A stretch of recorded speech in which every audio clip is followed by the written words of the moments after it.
Hello friends, welcome to icon जी के अड्डा एंड दिस इज पी के शर्मा। दोस्तों, जैसा कि आप लोगों को पता है कि हम लोग प्रीवियस ईयर का आरआरबी आरपीएफ कांस्टेबल का प्रीवियस ईयर का पेपर देख रहे हैं। तो दोस्तों, आज जो पेपर है ये आपका 10 फरवरी 2019 को हुआ था और ये प्रथम पाली का पेपर है, यानी शिफ्ट फर्स्ट का पेपर है। और दोस्तों, ये सेट नंबर 28 है। इसके पहले दोस्तों 27 सेट का वीडियोज दिया जा चुका है। आप जा करके उन्हें देख लीजिए और अपने जीके के स्कोर को बढ़ाइए। दोस्तों, जो लोग चैनल पर नया हुए हैं चैनल को सब्सक्राइब कर लें, और दोस्तों वीडियो अच्छा लगे तो इसे लाइक भी करिए और शेयर भी करिए ताकि ज़्यादा से ज़्यादा लोग इसका लाभ उठा सकें। ठीक है दोस्तों, हम आते हैं अपने पहले क्वेश्चन पर। दोस्तों, हमारा पहला क्वेश्चन है, बॉम्बे और कलकत्ता में नगर निगमों की स्थापना कब हुई थी? तो दोस्तों, ये 1726 में हुई थी। और दोस्तों, ये वेरी इंपॉर्टेंट क्वेश्चन है, ये फिर रिपीट करेगा कहीं न कहीं आपके वनडे में, तो याद रखिएगा। दोनों बॉम्बे और कलकत्ता दोनों को 1726 नगर निगम की स्थापना हुई थी। अगला दोस्तों, क्रिकेट का खेल मूलतः किस देश से है? तो दोस्तों, क्रिकेट का खेल मूलतः इंग्लैंड से है ये। अगला है दोस्तों, नीलगिरी, अन्नामलाई और पालनी पहाड़ियों में स्थित समशीतोष्ण वन जो है कहलाते हैं? तो दोस्तों, इनको 16 कहा जाता है। और दोस्तों, ये रिपीटेड क्वेश्चन है आपके वनडे का, तो याद रखिएगा इसको। अगला है दोस्तों, निम्न में से कौन सा तत्व कमरे के तापमान पर ठोस अवस्था में नहीं रहता? दोस्तों, इसी क्वेश्चन को घुमा के पूछ लिया गया है कि ठोस अवस्था में नहीं रहता। और इसके पहले सेम ही क्वेश्चन पूछा है कि निम्नलिखित में से कौन सा तत्व कमरे के तापमान पर द्रव अवस्था में रहता है? तो वो आपका पारा है। तो दोनों तरह से क्वेश्चन को याद रखिएगा दोस्तों, कंफ्यूज मत होना।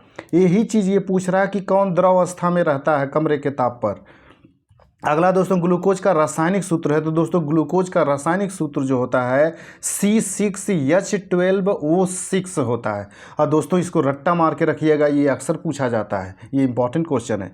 अगला दोस्तों, 1824 ईस्वी में कित्तूर में ब्रिटिश सरकार के विरुद्ध आंदोलन का नेतृत्व किसने किया? तो रानी चेन्नम्मा ने किया था। और दोस्तों, ये भी वेरी इंपॉर्टेंट क्वेश्चन है। और दोस्तों, इसको अलग तरह से घुमा के पूछता है कि कित्तूर में रानी चेन्नम्मा ने अंग्रेजों के खिलाफ कब विद्रोह किया था? तो दोस्तों, ये 1824 ईस्वी। तो आपको दोनों याद रखना कि 1824 ईस्वी में कित्तूर में जो अंग्रेजों के खिलाफ विद्रोह हुआ था उसका नेतृत्व क्या किसने किया था? रानी चेन्नम्मा ने किया था। तो दोस्तों, जिसको अच्छे से याद रखिएगा, कंफ्यूज मत होना। ठीक है दोस्तों, आगे बढ़ते हैं।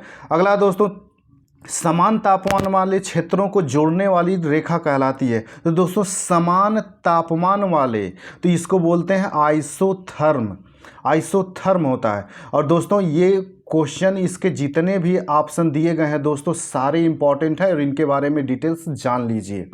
दोस्तों, जैसे आइसोथर्म होता है, समान तापमान वाली जो रेखा होती है, वो क्षेत्र को जोड़ने वाली रेखा, उसे कहते हैं। आइसो हाइट जो होता है दोस्तों, जो जहाँ पे समान वर्षा होती है, याद रखिएगा, समान वर्षा वाले क्षेत्रों को जोड़ने वाली रेखा जो होती है आइसो हाइट होती है। आइसो बार जो होती है दोस्तों, समान दाब वाली रेखा, जहाँ पे समान दाब होता है। इसी तरह से दोस्तों, आइसो हाइलाइन होती है, जहाँ पे लवणता जो होती है वो समान होती है, उसको जोड़ने वाली रेखा। तो ये चारों फैक्ट दोस्तों आप याद रखिएगा, और आपके वनडे के एग्जाम में ये चारों के चारों पूछे गए हैं।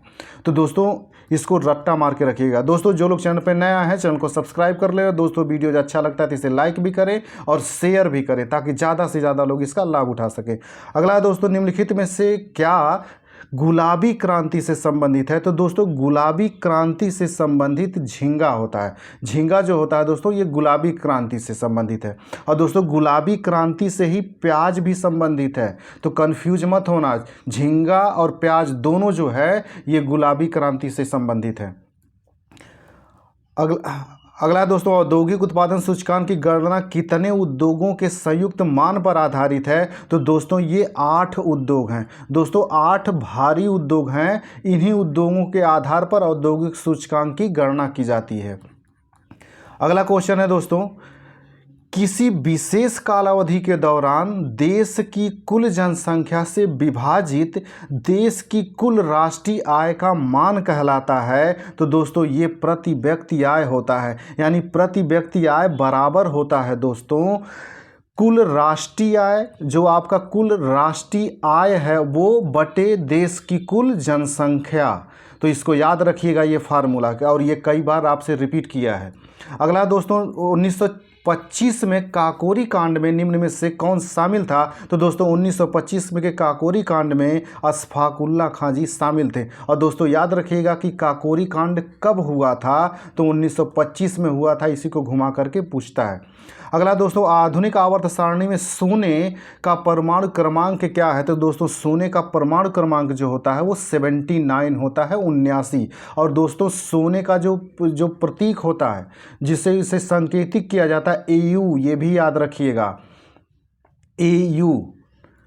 अगला दोस्तों 2011 की जनगणना के अनुसार किस केंद्र शासित प्रदेश में जनसंख्या घनत्व सर्वाधिक है? तो दोस्तों दिल्ली में जनसंख्या घनत्व सर्वाधिक है, और ये कई बार आपके इसी RPF कांस्टेबल में रिपीट कर चुका है। अगला क्वेश्चन है दोस्तों ब्रिटिश शासन के दौरान भारतीय प्रांतों में किस अधिनियम के तहत क्वेश्चन है दोस्तों हमारा 14वां क्वेश्चन है, ब्रिटिश शासन के दौरान भारतीय प्रांतों में किस अधिनियम के तहत द्वैत शासन व्यवस्था की स्थापना की गई थी? तो दोस्तों ये भारत सरकार अधिनियम 1919। दोस्तों ये कह रहा प्रांतों में द्वैत शासन, तो इसको भूलिएगा मत, ये प्रांतों में द्वैत शासन की बात कर रहा है। तो ये भारत सरकार अधिनियम 1919। तो दोस्तों इसको याद रखने का तरीका ये है कि यहाँ 19 है, 19 2 बार लिखा हुआ है, तो आप याद रखिएगा ये द्वैत शासन था प्रांतों में, 1919 जहाँ 2 बार लिखा होगा। अगला दोस्तों साइना नेहवाल निम्न में से किस खेल से संबंधित है? तो दोस्तों साइना नेहवाल जो है बैडमिंटन से संबंधित है, और ये कई बार पूछा गया है। अगला क्वेश्चन है दोस्तों भारतीय संविधान के निम्न में से किस अनुच्छेद का संबंध उच्चतम न्यायालय की अनुसांगिक शक्तियों से संबंधित है? तो दोस्तों अनुच्छेद 140 जो है ये सर्वोच्च न्यायालय की अनुसांगिक शक्तियों से संबंधित है, और ये इंपॉर्टेंट क्वेश्चन है दोस्तों। ऐसे क्वेश्चन अक्सर पेपर सेटर जो होते हैं वो रिपीट करते हैं, तो इसको याद रखिएगा। अगला दोस्तों आइसो हाइट किस विशेषताओं वाले क्षेत्र को दर्शाता है? दोस्तों अभी मैंने कहा कि उस तरह का जो फैक्ट है वो आते रहता है, और देखिए आपकी इसी सेट में इसने क्वेश्चन पूछ लिया। तो आइसो हाइट का जो मैंने बताया दोस्तों ये समान माध्य वार्षिक वर्षा से संबंधित है। तो दोस्तों इसको याद रखिएगा, और ये फिर रिपीट करेगा। दोस्तों जो लोग चैनल पर नया है चैनल को सब्सक्राइब कर लें, और दोस्तों वीडियो अच्छा लगता है तो इसे लाइक भी करें और शेयर भी करें, ताकि ज़्यादा से ज़्यादा लोग इसका लाभ उठा सकें। अगला दोस्तों किसी खेल या शारीरिक गतिविधि में भाग लेने से पहले निम्न में से कौन सी क्रिया की जाती है? तो दोस्तों पहले वार्म अप किया जाता है, शरीर को थोड़ी सी गर्म किया जाता है, थोड़ा दौड़ करके, टहल करके, कूद करके। अगला दोस्तों पाला और 10 काठिया लोक संगीत परंपरा का संबंध कहाँ से है? तो दोस्तों इसका संबंध जो है उड़ीसा राज्य से है, और ये भी इंपॉर्टेंट क्वेश्चन है। अगला दोस्तों एल्कोहल वाले पेय पदार्थों में मुख्य सामग्री होती है? तो दोस्तों इसमें एथेनॉल होता है।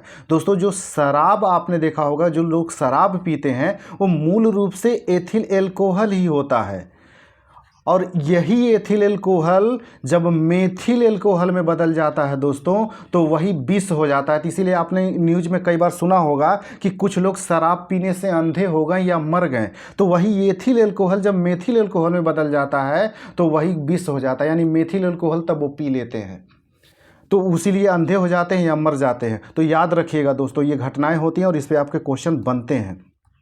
अगला दोस्तों निम्न में से क्या एक संवैधानिक संस्था नहीं है? तो दोस्तों संवैधानिक संस्था राष्ट्रीय मानवाधिकार आयोग संवैधानिक संस्था नहीं है, और ये याद रखिएगा दोस्तों आपसे कई बार पूछा गया है। अगला दोस्तों निम्न में से कौन सा तीस्ता नदी का स्रोत है? तो दोस्तों तीस्ता नदी का स्रोत है। तीस्ता नदी कहाँ से निकलती है? ये जेमू हिमनद से निकलती है, और ये इंपॉर्टेंट क्वेश्चन है दोस्तों।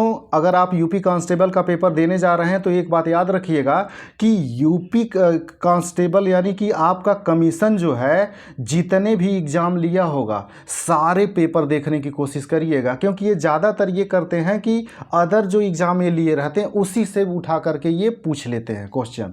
तो हर पेपर को देखने की कोशिश करिएगा, जो आपके कमीशन जो इसका यूपी कांस्टेबल का ले रहा होगा वो उसने जितने भी एग्ज़ाम लिए होंगे वो आपके लिए बेनिफिट होगा।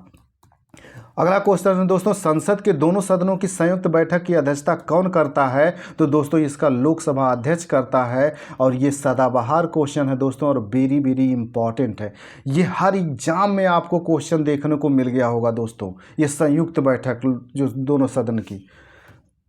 अगला दोस्तों लाइपेज का कार्य होता है, तो दोस्तों लाइपेज जो होता है ये पायसीकृत वसा को खंडित करना। अगला दोस्तों निम्नलिखित में से क्या उष्णकटिबंधीय कठोर लकड़ी वाले वृक्ष का उदाहरण है? तो दोस्तों ये जो है ये महोगनी होता है। अगला दोस्तों निम्नलिखित में से कौन एशिया महाद्वीप को उत्तरी अमेरिका से अलग करता है? तो दोस्तों ये बेरिंग जल संधि है और ये भी इंपॉर्टेंट है, कई बार पूछा गया है। अगला दोस्तों नागार्जुनी गुफा किस राज्य में स्थित है? तो दोस्तों ये बिहार राज्य में स्थित है और आपके यूपी कांस्टेबल में दोस्तों ये कई बार रिपीट किया गया है। वही नागार्जुनी गुफा है जहाँ दोस्तों दशरथ और अशोक ने यहाँ पे आजीविकों के लिए निवास स्थान बनवाया था।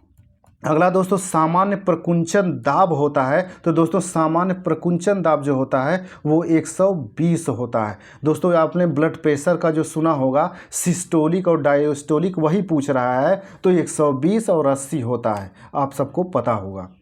अगला क्वेश्चन है दोस्तों खान अब्दुल गफ्फार खां किस नाम से लोकप्रिय हैं? तो दोस्तों इन्हें सीमांत गांधी के नाम से जाना जाता है और ये भी कई बार रिपीट हुआ है क्वेश्चन दोस्तों। अगला दोस्तों सेंधा नमक का अपवर्तनांक होता है, तो दोस्तों 1.54 होता है और ये सीधे सीधे आपके आरपीएफ कांस्टेबल का रिपीट किया हुआ क्वेश्चन है दोस्तों जो लोग चैनल पर नए आए हैं चैनल को सब्सक्राइब कर लें और दोस्तों वीडियो अच्छा लगता है तो इसे लाइक भी करें और शेयर भी करें ताकि ज़्यादा से ज़्यादा लोग इसका लाभ उठा सकें। अगला क्वेश्चन दोस्तों भारतीय संविधान के अनुसार राज्यसभा सदस्यों की अधिकतम संख्या निर्धारित की गई है, तो दोस्तों राज्यसभा की अधिकतम संख्या आपकी 250 निर्धारित की गई है और दोस्तों इसी तरह से याद रखिए लोकसभा का जो है ये 550 है। अगला दोस्तों अविनाशी राज्यों का अविनाशी संघ किस देश को कहा जाता है? तो दोस्तों इसे अविनाशी राज्यों का अविनाशी संघ जो है ये संयुक्त राज्य अमेरिका को कहा जाता है।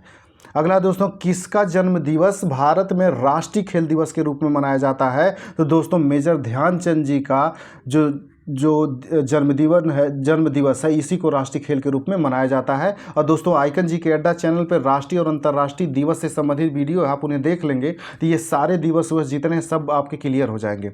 अगला दोस्तों कबड्डी की किसी टीम में स्थानापन्न खिलाड़ियों को छोड़कर कितने खिलाड़ी होते हैं? तो दोस्तों टोटल 7 खिलाड़ी होते हैं। अगला दोस्तों विद्युत चालकता की यसाई मात्रक होती है, तो दोस्तों विद्युत चालकता की जो यसाई मात्रक होती है तो वो दोस्तों सीमेंस होती है। ये यसाई मात्रक की बात कर रहा है दोस्तों। अगला दोस्तों पृथ्वी के किसी स्थान पर भौगोलिक मध्याह्न रेखा और चुंबकीय मध्याह्न रेखा के मध्य कोण कहलाता है, तो दोस्तों इसे दिक्पात कोण कहा जाता है और ये इंपॉर्टेंट है, ये कई बार पूछा गया फिर रिपीट किया जाएगा दोस्तों, ये याद रखिएगा। अगला दोस्तों निम्नलिखित में से कौन सा राज्य भारतीय संघ का 17वां राज्य बना? तो दोस्तों हरियाणा जो था ये 17वां राज्य बना और इसे याद रखेंगे आप। अगला दोस्तों किसी कार्य संपादन से पूर्व सदन में अपेक्षित सदस्यों की न्यूनतम संख्या किस शब्द द्वारा दर्शाई जाती है? तो दोस्तों इसे गणपूर्ति कहा जाता है। और दोस्तों गणपूर्ति का जो मानक होता है वो टोटल जो इतना सदन की संख्या होती है उसका 1/10 होता है, लगभग सबका इतना ही 1/10 है। अगर कहीं आपसे पूछता है किसी भी सदन की गणपूर्ति तो लगभग वो 1/10 ही होता है, आप आंख बंद करके मार सकते हैं 1/10 और वो सही भी होगा। अगला दोस्तों निम्नलिखित में से किस पंचवर्षीय योजना में कृषि को भारतीय अर्थव्यवस्था का प्रमुख गतिशील संसाधन करार दिया गया? तो दोस्तों 10वीं योजना में। अगला क्वेश्चन है दोस्तों इसमें 19वीं शताब्दी में निम्न में से किस नेता ने पूना सार्वजनिक सभा का आयोजन किया था? तो दोस्तों पूना सार्वजनिक सभा का आयोजन महादेव गोविंद रानाडे ने किया था और दोस्तों ये इंपॉर्टेंट है, कई बार रिपीट हुआ हिस्ट्री का क्वेश्चन, तो इसको याद रखिएगा। अगला दोस्तों कढ़ाई की कला मुकेश मूलतः किस राज्य से है? तो दोस्तों ये उत्तर प्रदेश से संबंधित है। दोस्तों जो लोग चैनल पर नया है चैनल को सब्सक्राइब कर लें और वीडियो अच्छा लगता है तो इसे लाइक भी करें और शेयर भी करें।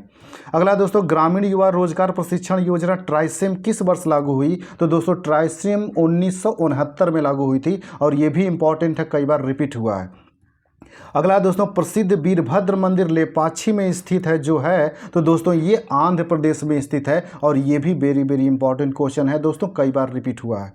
दोस्तों जिसको मैं कह रहा हूँ वेरी वेरी इंपॉर्टेंट, ये कई बार रिपीट हुए हैं तो इनको अच्छे से आप याद रखिएगा।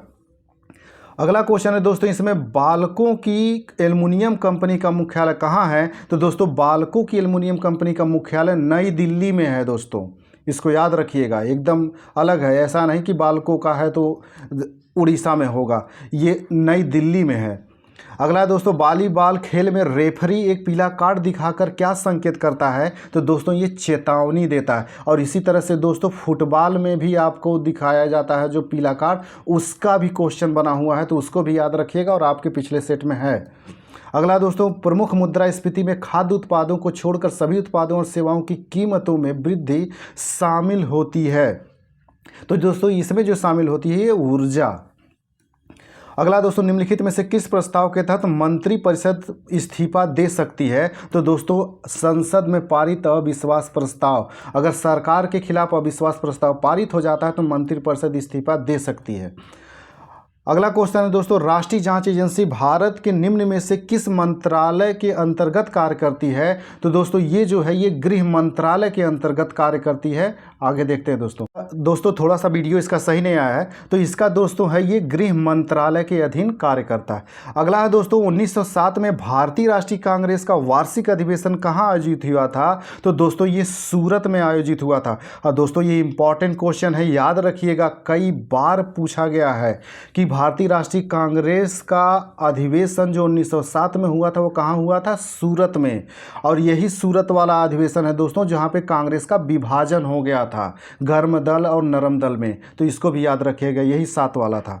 अगला दोस्तों, निम्नलिखित में से कौन सा जल संसाधनों की कमी से संबंधित है? तो दोस्तों अगला ये जो जल संसाधनों की कमी से संबंधित है वो आपका जो है जलीय संकट कहलाता है। दोस्तों ये क्वेश्चन दूसरे जगह से लिया गया है इसलिए सही नहीं आया, लेकिन मैं बोल दे रहा हूँ क्वेश्चन को।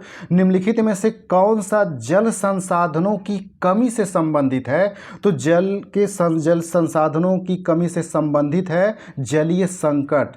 जब जल की कमी हो जाती है तो इसी को जलीय संकट कहा जाता है। और दोस्तों ये आपका ये लास्ट क्वेश्चन था। तो दोस्तों जो लोग चैनल पर नया है चैनल को सब्सक्राइब कर लें ताकि उन्हें समय से वीडियोज मिलता रहे। ठीक है दोस्तों, हम मिलते हैं अगले वीडियोज में, तब तक के लिए दोस्तों नमस्कार, जय हिंद।